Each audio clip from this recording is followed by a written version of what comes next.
Hi everyone, I'm Josh. Welcome back to my channel. It has been quite a while. Pretty sure I said in my last video you can expect my nonfiction best of last year in the next week or so. It's been more like a month or so. I moved to New York's, not city, New York State. I've been adjusting, but I have a new bookshelf set up, but as you can see, I've necessarily been prioritizing booktube, but I'm still thinking about you, and I'm excited to be here today to finally talk about 10 of the best books I read last year, specifically 10 of the best nonfiction books. So without further ado, let's get into it.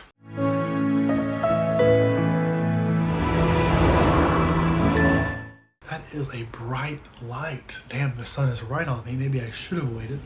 Oh, we're gonna go from number 10 being my least most favorite to number 1 being my most favorite of all. I made this list a while back. I generally still agree with it, but I'm not really that. First up, a book that I think I forgot to put on my nonfiction recommendations, just because I don't know, it left my mind. But Varieties of Scientific Experience by Carl Sagan. I love Carl Sagan. I've recommended him before. I know others, like say Books and Lala, have tried some of his books and not loved it. They felt dated. I honestly haven't reread a lot of my favorites by him in a while.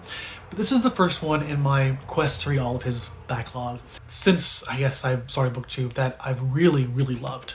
I like all of his books, but they're not always quite as timeless as I think. This wasn't necessarily what I'd call timeless, per se, but one that I thoroughly enjoyed. It's definitely one of my favorites, even though this is, I think, not really a collection he made, came after his death in 1996.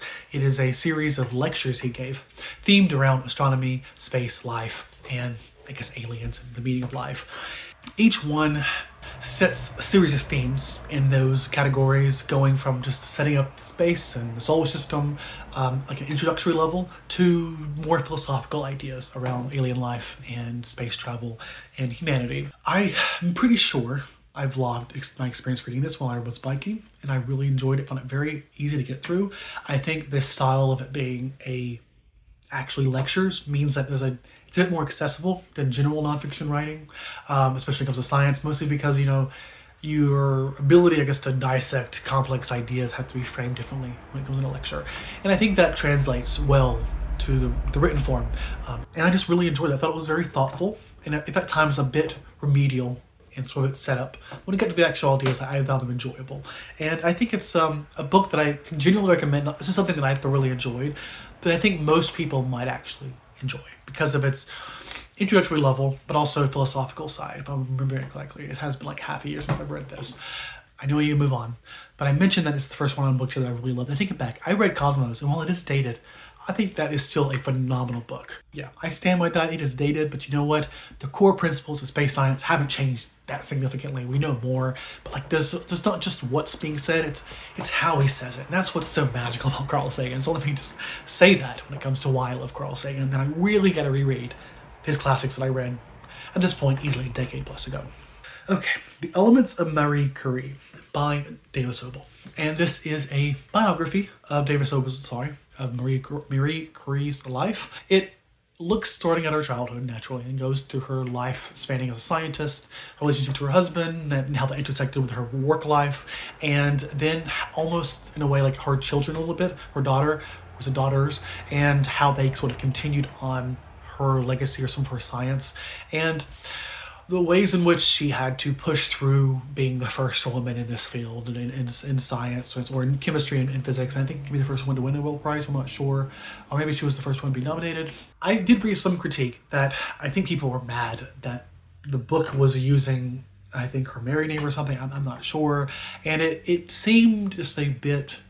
I want to touch on that just because if you go and look at this up, you're probably going to see some reviews there. And the criticism, to me, it just seemed a little... not remedial, what's looking for, shallow, like a shallow interpretation. Like you're judging this book because of a publishing decision on how you advertise her name. I just feel like it's one of those things where it's easy to get upset and almost like in a faux feminist way without really reflecting on the quality of the book and how it discusses her life, how it reflects on the issues she had to deal with and the successes she made. And I really enjoy David Sobel's books. I say enjoy. I find a lot of value in them. Sometimes they're a bit dense for me. It is a very detailed look at her life. I've read other biographies by David Sobel, and in those instances, it feels like the biography is less about the person and more about just an environment to investigate surrounding this entity. And in this case, it feels more like a traditional biography. And I say that because if you're familiar with David Sobel, maybe you know what I'm talking about. Maybe you disagree. I don't know. Let me know in the comments if you have read it before and you do or do not get what I'm trying to say here. But yeah, so I recommend this one. It was literally the last book I read of the year. Now up to number 8, Mapping the Heavens by Primavera Natarajan. Probably butchering that name. But this was another science book. This should have been a discussion in the beginning. This year has been a lot of politics and science heavy nonfiction year. For whatever reason, I don't know. But this one, I really love this one in a way that it's a science history book it's a history of how we know what we know, how popular, or I guess expert knowledge evolved and how it was challenged and overturned. And it's not just a historical look on the history of space science and science in general. It is a look at the scientific process of understanding these almost mindset of the people in that time, and understanding how we know what we know and the obstacles we had to overcome to get there. And I think also sort of dismantling some assumptions we have on how we know what we know, or maybe what we think we used to know. I think any scientist ever thought the world was flat. No scientist ever thought the world was flat, from my understanding. It's just things like that. It's more than, I guess. It's understanding how major truths become a major truth, how they reach that step. And in that sense, this book was, I think, just a really unique, or rather exceptional book, because I think it is doing something that very few books that are focused on science history really do. And I think it's a really valuable and unique, in which I'm looking for, impact. It's very impactful work in that sense. So I think I thought it was also a fairly easy read, not too difficult. Granted, of course, I'm a scientist, but it's still hard for me if something's dense, even if I have background knowledge. So all that's to say is, I think it's a good read. I think it shouldn't be too difficult. And again, it's one of those books that I not just loved, but I genuinely think people would enjoy who may not be traditionally into the kind of books that I've been, or have the same background as me. I really need to start thinking about what is good because it's great, or good because it was great for me for some particular reason. Next up, I'm going to talk about Read Dangerously by Azar Nafasi. This was number 7, and it is a book about books. It is a nonfiction essay collection in the form of letters being written to the author's deceased father about these works of fiction that challenge status quo, subvert power through literature.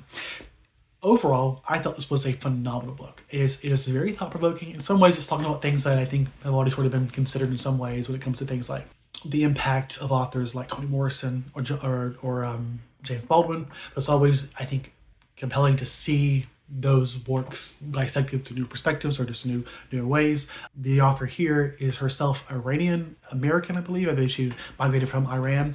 And so one of the major themes that she explores is also tyrannical structures and tyrannical religions. So looking at books like The Handmaid's Tale or other works that look at tyrannical systems because of her identity or her history as an Iranian. The biggest critique I had, not that I necessarily need to focus on that here, is there's not much dissection of the lack of intersectionality when it comes to something like Handmaid's Tale. There was some discussion about race around the 2020 protests. It felt a bit dated, I guess, and just a bit shallow in those places. Overall, I felt it was very thoughtful. Maybe I'll have a different opinion if you read it. And I think it is definitely much, much more good than bad. Like overall, I felt it to be a very, very thought-provoking book. And even the section on Handmaid's Tale, which I felt like was a little bit lacking, I think it's almost understandable considering the perspective of the person telling the story. It's about how it resonates with her, although I think she is also trying to have a bigger, just about going beyond not just her perspective. In that sense, I think it's a little bit limiting, but I am digressing or fixating too much on tiny details, just I don't know, I feel like I have to give all my thoughts that I've given in the past. Okay, moving on now to number 6, Freedom is a Constant Struggle by Angela White Davis. This is a book that has to do, is reflecting on ongoing genocide and open air prison that is Palestine, and how they are treated by Israel, and the way in which they are discussed or thought about by a lot of people in America, around the world, and intersecting that with, I guess, the general fight against oppression when it comes to race and gender, and the way in which these oppressive structures mirror one another, and the importance of solidarity, if I remember correctly, in that fight. Again, it's been almost 2 years since I've read this. I remember thinking when I read this, I need to read more about Palestine. I never did. So I guess that is a goal moving forward, to do that, because of the fact that while this felt very introductory, as someone who has not done enough reading, I think it had a compelling thing to say. The sad truth is sometimes what we need is to see other people's struggles through a lens that we've already understood to really appreciate it. And I think this book helps to do that, or at least to help bring attention to it, to recognize just how extreme it is, and to hopefully raise interest in it. I don't think I'm describing this well at all, so I'm just going to move on, to be honest, because I've just not read enough on it. Next up, we have number 5, What Makes This Book So Great by Joe Walton. Now, what makes this book so great is that it was a really fun and interesting collection of essays, or more rightly, blog posts, where Joe Walton has, throughout the years, it was actually published back in 2014, adapted into an audiobook this last year. Throughout the years, was reading backlogs of Hugo winners, I believe it was, in speculative fiction. And she's talking about her experience reading those. Generally, it's about discussing books she thinks have been underappreciated or haven't been thought about a lot, and sometimes they're more popular. And what I really loved about this was that the way in which it was written, because I think it's a blog post, it's very conversational. It's very personal in the sense that I just feel like I'm sitting there having a conversation with Joe Walton, and it's one of those books that you can really easily read and just feel like you're part of the conversation, even when you're not. And it's just a very satisfying feeling, if you know what I mean. But more than that, there are a lot of books that she has just an amazing job of making sound very compelling. And I say that as someone who's actively trying to read more backlist books, but really I just think there's a lot of books when it comes to backlists that I've been forgotten about. And this is a really compelling way of thinking about them, and at least asking a question, is this something I should consider reading that has been out of my radar because it's just not new? And I think anyone who loves books about books and who loves speculative fiction, I very strongly recommend. I think at this point, beyond moving forward, I think all these next books are 5 stars to me, and which is not just that they're great books, but they resonate with me on a personal level. This one being just my love of speculative fiction, and honestly my love of Joe Walton in general, and the fact that she's just a very thoughtful writer and a thoughtful reviewer as well. So yeah, I strongly recommend this book if you're looking for more books about books, or if you just want to read about books you may have already read, or if you just like reading about books. So yeah, take that as you will. Now up to number 4, How Democracies Die. Now, you could read this book, or you could just look around. How Democracies Die is a book that is self-explanatory. It basically looks at the way in which democracies are eroded and degraded, in which the structures that it lives on, or that is built on, are slowly just destroyed. And Trump was, of course, the glaring example of this, or is that, in his attempts to undermine our structures in the first presidency, and then the calls to do it very directly was basically magnifying that, even if we had lost, or even if we hadn't lost, and Trump had lost rather, it wasn't going to fix the damage he's done. There's the truth that our democracy is flawed on a fundamental level as it is. Even if beating Trump meant that our democracy was saved, it doesn't mean that our country is somehow perfect. It's a fundamentally flawed system with a very flawed candidate like Harris. So there's that side of it, of the democracy itself, our democracy being flawed in that sense. And then there's the way in which the good that comes from it, or the benefit, the potential good, is at risk because the democracy is just likely to fail because of the damage that Trump has done to it and others have done to it. It's not just Trump, it's breaking of norms in general. It's sort of almost like snowball effect. And then I was reading this while Trump was obviously campaigning, and this was the other one I read with Varieties of Experience on that same bike ride. Very good bike ride, very good books. It's just a very thoughtful discussion of how democracies are eroded away. And Trump, in that case, as a candidate, was just exemplifying all those cases. Sure, in some ways, I'm sure the novel came out 2018, so it was like you had Trump as an example in his mind, I'm sure, in the author's mind. But then there's just the way in which he so perfectly fit the mold of this is why he's such a threat to our democracy. And now that he's in power, we're seeing him try to do exactly what he said he would do. Yeah, it's a stark and sad book because of the reality that it is like watching a car crash. Once you understand how it's going to happen, it is what is happening. People might think I have a humorist perspective. I think I have a realist perspective. We're in a really shitty place, and where we're going to be 5 years from now, who the fuck knows? I honestly do not know. Even if Trump stands down and we replace him, there's just so much damage being done to our base. I'm getting and digressing here. There's just so much damage that can be done, that is being done very incontrovertibly, and this book does a good job of laying it out. It's a very compelling narrative. Is it productive at this stage to read it? I honestly don't know. I don't know. I think if you're someone who genuinely wants to understand how is he damaging to the democracy, this is a good way to look at it. And at the same time, I guess, yes, it's important to understand, I think, the things he's doing now and how they can be and are so damaging. In that sense, I think it is very relevant. It's just, it may be unstoppable, but it doesn't mean we can't try. God is change. You can be an active participant of change, or you can be a victim of change. And that's what we have to decide. We may not have a choice. We may not be able to be a partner, but we will certainly be a victim if we don't act, rather. I'm currently rereading Earthseed, so it's obviously in my mind. God has changed. Let's move on to something somehow less depressing, Nixonland. A 2008 book on Nixon's rise to power. And this was, I think it's a perfect example of a great history book that focuses on one figure, but at the same time is focusing on his rise to power, but it's not just like a biography of him. I guess in a sense it is, but it's really recreating the entire environment, the cultural environment that led to him. In the same way that we can think about Trump. And that's why I read it originally, was the similarities to Trump at the time. And what I loved about this was that while he was the central focus, and while the through line is there, it's not just about fixating on him. There's so much discussion of the larger socio-political environment and independent of him that is then intersected back to him to help us understand how he came to power and then what led to his downfall. I want to say this is a good way to understand Trump. Okay, honestly, it is uncanny how akin to Trump this is, how LBJ dropping out and then the other candidate losing. Like, I was hoping that fucking wouldn't happen, like that part of history wouldn't mirror itself or rhyme, and it did, but I'm wasting your time going off all this. I'm sorry.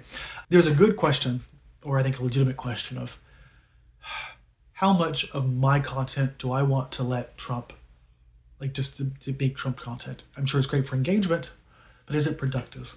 And I genuinely don't know. I think these are good books that are relevant. And sadly, Trump is in a huge position of power, so I can't not talk about that. But I also don't want to make this all about Trump. This is a great book. It's relevant today, but it's also just a really compelling historical book. And I'll leave it at that. Now on, back to science. Jesus, Josh, why is it all politics and science? I got to do better, honestly. I promise you I will have more than just science and politics next year. Up to number 2. The 2 best books. And now I'm wondering if I would put Nixonland above this one. Maybe I would. Oh well, too late. Pillars of Creation. By, I don't remember. I don't have the name here and I'm running long. This is the story of how JWST came about, and also a reflection on some of the, not really the early science so much as the experience of getting the first science of the JWST. This was a really, I think, compelling form, again, of science history almost. Because it's not just about JWST, it's a story of, I guess, the journey that got us there. It's a setup of the scientific environment, of NASA, of understanding when this started getting developed, and the environment that it was getting developed in, and the evolution of that. It was if you're interested in JWST, it's actually a solid work of a historical accounting of how it got made. It just, again, was very immersive. I felt like they did a good job of creating an entire world, I guess, the entire ecosystem around. It's not quite as broad as Nixon. I don't make that kind of through line, but it is sort of the same thing. When I think about what I like in a nonfiction book, I want more than just a series of events. I want a larger narrative that sort of looks slightly beyond just the focus point. I think this does that. My biggest critique here, that honestly now I think about it, I still like it being number 2, is that James Webb was the head of NASA as they were actively discriminating against queer people. And there was a push to get it renamed before it was released, launched. They looked into it. They said there was no evidence. And frankly, he was the fucking head of NASA. Whether he was actively participating or actively encouraging it, he was the fucking head. He was the head. He is responsible for what happens beneath him. And it is just, as a queer person in space science, do you have any idea how it's like a constant reminder every time I hear that name. And it is, I'm getting digressed. They talk about this in passing and they make it sound trivial, and I don't appreciate it. And now I'm saying that maybe I would put this further down. Yeah, maybe I would put this closer to below mapping the heavens. Now that I think about it, I think I am more bothered more. Now that I've reflected on it a bit more, and also to talk myself up on it, I would put this lower. Like, I do like this. It was a really good book. Damn it. It's a complicated situation because it's a great telescope. It gives us such amazing things to see. And like, it really expands our understanding of the cosmos in a way that has the potential to really inspire and expand our basic perception of reality. That's part of why I let Carl Sagan take this full circle, is because of his ability to make us understand why the science matters, why space science is so inspiring and so beautiful. And full circle. See how we did that? Now on to number one, the best nonfiction book. I think I read this actually right after the election. It's called Democracy Awakening. And I probably should reread it because honestly, I'm trying to remember a lot of the details. A vibrant and essential history of America's undenying, enraging, and utterly compelling struggle since its founding. So over the decades, a group of wealthy people have promoted false history, focusing on a war on American ideals. I know the basic thesis here is basically the way in which certain societies or voters will tend to react to certain messaging. And if I remember correctly, because the problem is that I read this right after watching an interview with the author, and it's hard to separate that conversation from what's in the book because they sort of meld together in my mind. Basically, it's talking about the way in which people become disinfected, disenfranchised, or disaffected. I don't know you get the point. But basically, people have pushed back against basically DEI or just any type of social justice or social progress movements or social progress ideas. DEI being the most extreme example of that. Then you also have like the way in which you have more misogynistic teens or just the manosphere in general as a response to feminism. As not liking the fact that we have to even think about it. And it's this idea that equality somehow comes at a sacrifice, that because we're not focusing specifically on your needs, or either not directly focusing on your needs, because it's one of those things that, rising tide, all boats. I guess stress why I thought it was so enlightening. Honestly, I'm saying this, I really want to reread it already because it is very relevant to understand how we move forward. Like, is there a path forward? How do we move forward with an electorate who so enthusiastically, or at least enthusiastically enough, more than the first time, elected Trump? And I guess it's just understanding voters, how they become this type of voter, what motivates them, and the way in which they can be manipulated by people in power. That's the best I can say. It's still very relevant in general because I think by reading it, it gives us a better understanding of how to have that sort of reflection. Like, moving forward is our best bet, or is our only option to placate racist and sexist, or people rather who will not accept the fact that they have those sort of internal biases. That's at the core. Like, how do we address these people and why are they feeling this way? But I think more importantly is just how do we address them? Like, what is it that we have to do? And I guess it's easy to see sometimes why someone like Kamala Harris would become the candidate they are, the kind of candidate who would stand by while trans people are getting attacked and not attack them, but certainly not stand up for them, because of this idea of having to placate or play to the base. And that's sort of an idea here. I want to be very clear here. I do not think the answer is to placate or do what Kamala Harris did and just refuse to push back, because frankly, I think that is the very problem that got us where we are today. You have these people pushing hateful rhetoric, pushing these ideas that energize the electorate, that may lean into their pre-existing ideas, but they're basically just leaving. People like Kamala Harris, or just politicians in general, are leaving the floor open to the far right, to the most extremists trying to push this hate. But instead of pushing back, instead of countering those ideas, you choose not to interact because you don't want to have to intersect with the fact that some people will get ostracized by the fact that they just inherently don't like people, trans people, or DEI, or anything like that. But that is what allows these feelings to foster and to grow. And it is that cowardice that has allowed this to happen, in my opinion. So I will be very clear. I do not think what she did was right. I can understand it, but it's still fundamentally the wrong way to go. It is probably why we're here in the first place. That's entirely my opinion. I just want to make clear here. Like, obviously you have people being manipulated, and the other part is people almost wanting to be manipulated. Like, sometimes it's one of those things where, are people stupid, or they just want a reason, they want their beliefs reinforced. And like, it's a bit of a feedback loop. At the end of the day, I see people are fucking adults. You're responsible for your actions, and America has just got a lot of flaws. Some being recorded. That's what I'll say. Yep. So that's that. If you stuck to the end, I appreciate it, especially since I know I did some meandering. But that is the best of the best when it comes to nonfiction. Either way, let's move forward. Let us be glad. Let us be grateful. Let us rejoicify that goodness could subdue. Okay.